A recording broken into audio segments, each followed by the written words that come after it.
ધંધુકારી હતો, એને ગુરુકુલમાં ભણવા મૂક્યો, પણ એ ગુરુકુલમાં રહ્યો નહીં અને ગુરુકુલ છોડીને પાછો ઘેર આવી ગયો. અને ગોકર્ણજી છે એ ગુરુકુલની અંદર રહી અને વેદ અધ્યયન કર્યું ને ઘણું બધું ધર્મનું કાર્ય શીખ્યું. અને આ બાજુ જે ધંધુકારી જે છે એને એવા મિત્રોની સોબત થઈ ગઈ કે જીવન આખું એનું તહેસ નહેસ કરી નાખ્યું. જીવનમાં બાળક નાનું હોય ને એટલે માતા પિતાને ખબર પડી જાય. પુત્રના લક્ષણ, જોરથી બોલો મને આમ સંભળાયો, પુત્રના લક્ષણ અને હા એ હું નહીં કહેતો, બહેનો બહુ કહેવતા તો આવડે છે. સાસુમાં હોય એને તો આવડે જ આ કહેવત. લો સાસુ બન્યા હોય એને તો પહેલી કહેવત આવડે. પુત્રના લક્ષણ પારણામાં અને વહુના લક્ષણ બારણામાં. જો જન્મ્યા હોય ને મોટો થયો હોય ને છોકરા ઘોડિયાના નાકા 2-4 ના તોડ્યા હોય ને જીવનમાં કશું ના કરી,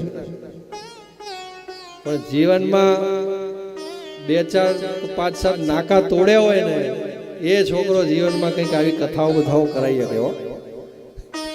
આ પ્રસંગભાઈએ નાકા તો ઘણા તોડ્યા જ છે નાના હોય તો. હાલો એમના બેન છે ને, હા બોલે છે હાલો, એ જ કંઈક કરી શકે. બાકી જેનામાં નૂર જ ના હોય, જે ઘોડિયાનું નાકું ના તોડી શકે જીવનમાં, બીજું શું કરી શકવાનું? પણ એ તો સંતાનો એવા હોય પ્રબળ, અને એ તો આવે ક્યાંથી? માના ધાવણમાંથી આવે ભાઈ સંસ્કાર. એમને ના આવે, માનું તેજ એવું હોય ભાઈ. ધંધુકારી જેવું આ ધંધુકારી પાકે તો ધાંધુલી જેવા હોય તો, માં જો ધાંધુલી જેવી હોય તો છોકરા ધંધુકારી જેવા પાકે. માનામાં ધાવણ તેજ એવું હોય ત્યારે છોકરાનો ઉછેર એ રીતે થાય. શિવાજી મહારાજ જો આમ ધણન ડુંગરા ડોલતા હોય, આમ એમની માતા જીજાબાઈ, કે જીજાબાઈ જેવા સમર્થ માતા હોય ત્યારે ભારત વર્ષને શિવાજી જેવા પુત્ર મળે.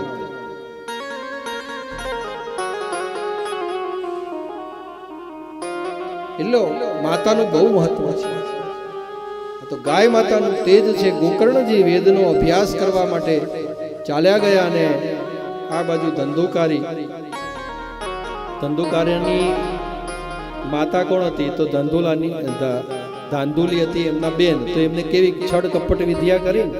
છળ કપટ વિદ્યા કરે તો ભાઈ છોકરો કેવો થાય? છળ કપટ વાળો થાય.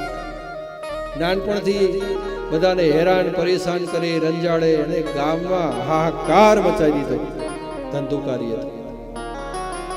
ધીમે ધીમે બંને તરુણ અવસ્થામાં આવ્યા અને તરુણ અવસ્થામાં બાળકોનું ખાસ ધ્યાન રાખવાનું છે. તરુણ અવસ્થાની અંદર જો છોકરું સૌથી વધારે બાળક રહેતું હોય ને તો એ પોતાના મિત્રો સાથે રહે. અને ગુરુકુલમાં ભણાવવા માટે બ્રાહ્મણોને મૂકતા એનું કારણ શું?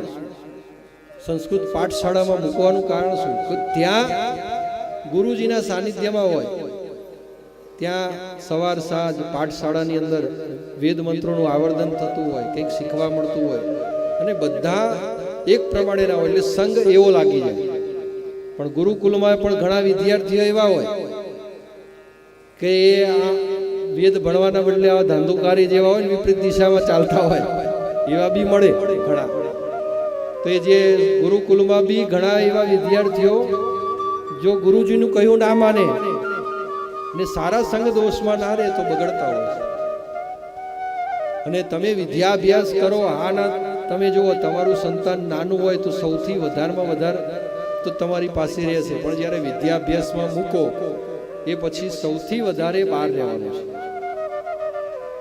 સ્કૂલમાં જેટલું ભણે એટલા ટાઈમ બહાર, એના પછી તમે જુઓ તો એના પછી ટ્યુશનમાં જાય, ટ્યુશનમાંથી આવતા જતા સ્કૂલમાં ભણવામાં જો એને સંગ દોષ અવળો થઈ ગયો તો પછી આખા જીવનમાં તમે ગમે એવા સંસ્કારો આપ્યા, સારા સિંચનમાં વાળ્યું હોય તો એ ભવિષ્યમાં એના વિપરીત પરિણામો જીવનમાં ભોગવવા પડતા હોય છે. એટલે આવું જે બન્યું છે ધંધુકારી સાથે બન્યું છે. વિપરીત પરિણામો જે છે એને સંગ દોષ એવા મિત્રોનો થઈ ગયો છે કે જેના કારણે એ બગડતો જાય છે, માતા પિતાનું પણ સાંભળતો નથી અને અનેક પ્રકારના પાપ કર્મો કરવા લાગ્યો છે. અને આ બાજુ ગોકર્ણજી ભણી ગણી અને વિદ્વાન પંડિત થઈ ગયા.